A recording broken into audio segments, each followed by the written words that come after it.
మహిళను నరికి చంపి ఆమె శరీర భాగాలతో బిర్యానీ వండిన ఘటన తమిళనాడులో వెలుగు చూసింది. ఇటీవల చెన్నై నుంచి ఆగ్రాకు వెళ్లిన తమిళనాడు ఎక్స్ప్రెస్ లో మహిళ శరీర భాగాలున్న ఎరుపు రంగు సూట్ కేసు లభ్యమైంది. ఒక జనరల్ బోగీలో ఉన్న సూట్ కేసు నుంచి దుర్వాసన రావడంతో ప్రయాణికులు రైల్వే పోలీసులకు ఫిర్యాదు చేయగా విషయం బయటపడింది. వెంటనే ఈ విషయాన్ని యూపీ పోలీసులు తమిళనాడుకు చేరవేశారు. రంగంలోకి దిగిన తమిళనాడు పోలీసులు చెన్నై రైల్వే స్టేషన్ కు సమీపంలో ఉన్న వందల కొద్దీ సీసీటీవీలను పరిశీలించారు. ఒక యువకుడు ఒక యువతి కలిసి ఆ సూట్ కేసుతో రైలు ఎక్కినట్లు గుర్తించారు.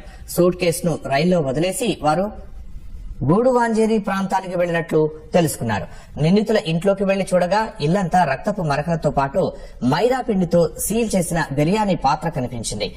దాన్ని తెరిచి చూడగా అన్నం, మనిషి మాంసం ముక్కలు ఉండటంతో పోలీసులు దిగ్భ్రాంతికి గురయ్యారు. నిందితుల్ని ఒడిశాకు చెందిన మాణిక్ ఉత్తిన్ లస్కర్, అతని భార్య భాగమతిగా నిర్ధారించారు. మృతురాలిని ఒడిశాకే చెందిన హయత్ నిషాగా గుర్తించారు. ప్రస్తుతం పరారీలో ఉన్న భార్యాభర్తల కోసం గాలిస్తున్న పోలీసులు డబ్బు కోసం హత్య చేశారా అన్న కోణంలో దర్యాప్తు చేస్తున్నట్లు తెలిపారు.